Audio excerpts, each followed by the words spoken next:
ये जो 6 चरण के चुनाव हुए हैं और जिस तरीके की सरगर्मी उत्तर प्रदेश को लेकर हो रही है, वैसे में प्रधानमंत्री का 3 दिन तक बनारस में टिके रहना क्या कोई संकेत देता है, या ये उनकी फितरत है कि चुनाव के आखिरी समय में जाके वो टिक जाते हैं वहां पे बनारस, क्योंकि उनका अपना लोकसभा का क्षेत्र भी है, या कुछ मायने निकाले जाने चाहिए वाकई में?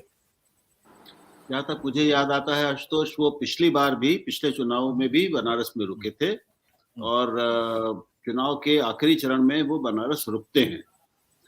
तो मान सकते हैं कि ये उनकी एक इनका तरीका है और वो कर रहे हैं। लेकिन आपने जिन असाधारण अंतर्राष्ट्रीय परिस्थितियों का जिक्र किया उसमें थोड़ी सी ये बात विचित्र लग सकती है। मुझे लगता है कि इस समय जो देश के सामने बड़े जो प्रश्न हैं अंतर्राष्ट्रीय स्तर पर, रूस से संबंधों के स्तर पर या संयुक्त राष्ट्र संघ में और उन जगहों पर, तो उसमें प्रधानमंत्री की जो समय की और ध्यान की जरूरत होती है, उसको देखते हुए थोड़ा सा ये बात थोड़ी सी हल्की सी असाधारण लग सकती है उनकी इतनी लंबी उपस्थिति।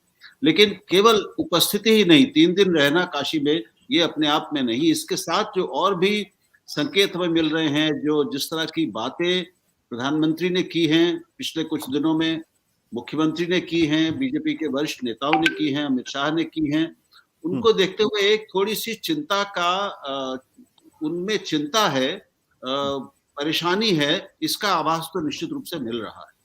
और ये स्पष्ट समझ में आता है और हमको आंकड़े भी बताते हैं कि ये जो 2 चरण है, यानी पूर्वांचल जो है वो बीजेपी के लिए उतना आसान नहीं होगा जितने पिछले चरण रहे हैं, जितना अवध रहा है या बुंदेलखंड रहा है या कुछ और चरण रोहिलखंड वगैरह के रहे हैं। तो दोनों दृष्टियों से, राजनीतिक दृष्टि से भी ये एक 2000 मैं कहूंगा कि अगले लोकसभा चुनाव की दृष्टि से, बीजेपी और मोदी जी के अपने राजनीतिक भविष्य की दृष्टि से, योगी के अपने राजनीतिक भविष्य की दृष्टि से असाधारण महत्व का चुनाव है। हर बार होता है उत्तर प्रदेश का, इस बार भी है, कुछ शायद ज्यादा ही है। एक परिवर्तन भी हमें उत्तर प्रदेश में दिख रहा है इस बार ये दिख रहा है कि एक तो एक तरह की लगता है कि जाति और उपजातियों की पुनर्रचना हो गई है, समीकरणों की पुनर्रचना हुई है जी। ये दलों के स्तर पर कितनी है, दल और उनके नेता इधर से उधर गए हैं। एक सोशल इंजीनियरिंग का दूसरा नया संस्करण हमें देखने को मिल रहा है। पहले बीजेपी ने जिस एक फॉर्मूले को एक तरह से आईपीआर उसका ले लिया था, पुख्ता कर लिया था कॉपीराइट लेके, वो इस बार सपा ने भी आजमाया है, सपा ने भी कोशिश की है। और अब ऐसे उपजातियों को, ऐसे छोटे छोटे बहुत छोटे वर्गों को, उपजातियों को महत्व दिया जा रहा है, उनको प्रमुखता दी जा रही है, टिकट दिए जा रहे हैं जिन पर पहले ये बड़ी पार्टियां देखती भी नहीं थी, जिनके बारे में सोचती भी नहीं थी, जिनको बिल्कुल मान लिया जाता था कि ये तो आ ही जाएंगे हमारे साथ। तो एक उस स्तर पर भी अब ये गांव में क्या काम करेगा ये तो चुनाव के बाद पता चलेगा। लेकिन एक उत्तर प्रदेश की सामाजिक पुनर्रचना या सामाजिक उथल पुथल भी इस चुनाव की, इस आपने जिस गर्मी का उसका जिक्र किया उसमें मुझे दिखती है। तो ये कई दृष्टियों से, सामाजिक दृष्टि से भी और राजनीतिक दृष्टि से बहुत महत्वपूर्ण चुनाव होगा भविष्य की दृष्टि। राहुल जी, आपने 3 बातें अपनी बात में, एक तो कहा कि आपने बड़ा ही असाधारण सा लगता है, असाधारण है उत्तर प्रदेश का चुनाव। दूसरा आपने कहा कुछ परिवर्तन, और तीसरा आपने कहा कि सामाजिक स्तर पर उथल पुथल दिखाई पड़ रही। इसको थोड़ा सा और विस्तारित करके अगर हमारे दर्शकों को एक्सप्लेन करें तो ज्यादा बेहतर होगा कि आप किन कारणों से इसको असाधारण कह रहे हैं, किन कारणों से कह रहे हैं कि परिवर्तन की बात है, किन कारणों से कह रहे हैं कि सामाजिक उथल पुथल हो रहा है, क्या कुछ नए सामाजिक समीकरण बन रहे हैं, क्या कुछ नई सामाजिक पुनर्रचना हो रही, जो आपने शब्द का इस्तेमाल सामाजिक पुनर्रचना का?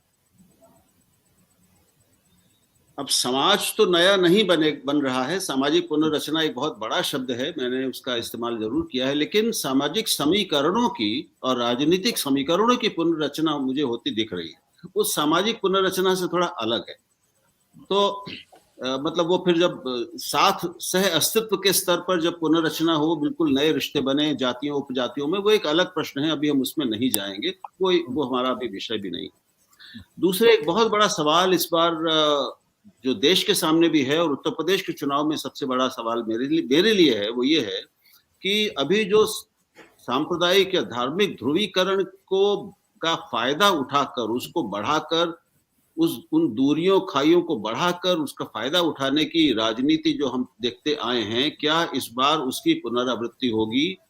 क्या 2017 की वो जो का जो बदलाव था, वो असाधारण ऐतिहासिक बदलाव था, उस तरह का परिणाम प्रदेश में नहीं आए पहले, आप जानते हैं, हम सब जानते हैं इस बात को। जी। क्या लगभग उसी रास्ते पर उत्तर प्रदेश इस बार भी चलेगा, या उत्तर प्रदेश से कुछ नए रास्ते, नई दिशाएं निकलेंगी, और उत्तर प्रदेश से निकलेंगी तो पूरे उत्तर भारत, और मैं समझता हूं कि उत्तर भारत के पूरे बड़े हिस्से को वो प्रभावित कर सकती हैं, उससे कुछ देश के लिए भी संदेश निकल सकते हैं।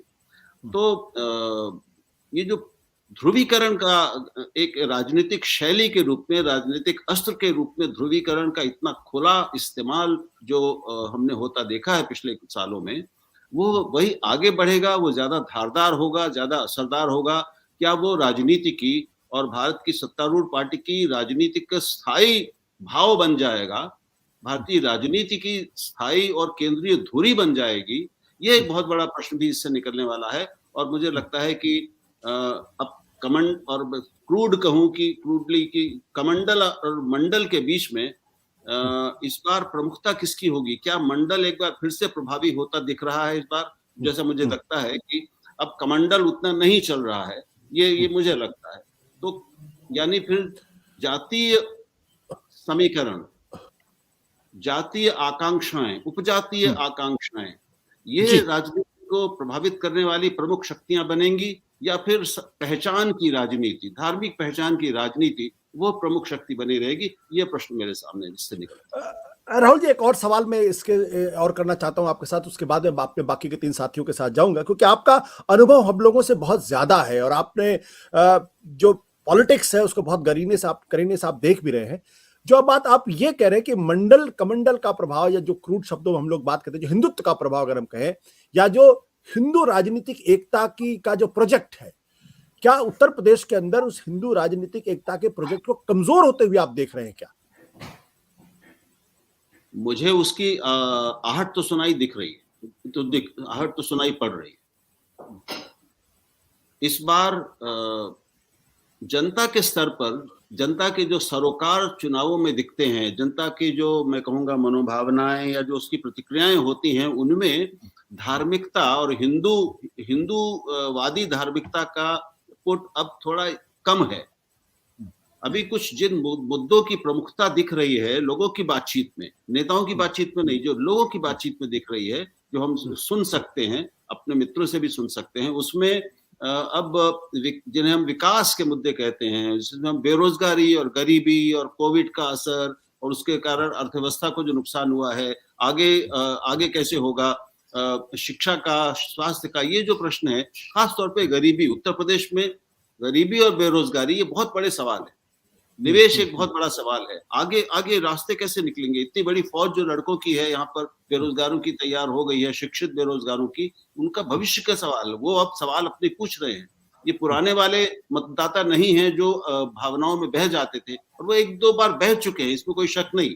लेकिन अब 5 साल के अनुभव के बाद उनको शायद ये लगने लगा मुझे कि केवल इससे पेट नहीं भरेगा, इससे जिंदगी नहीं बनती, इन सवालों को उठाने से, केवल हिंदुत्व के नारे लगाने से हम अपना जीवन और देश का जीवन भी नहीं बना पाएंगे। मुझे लगता है कि ये कुछ शुरुआत हुई है।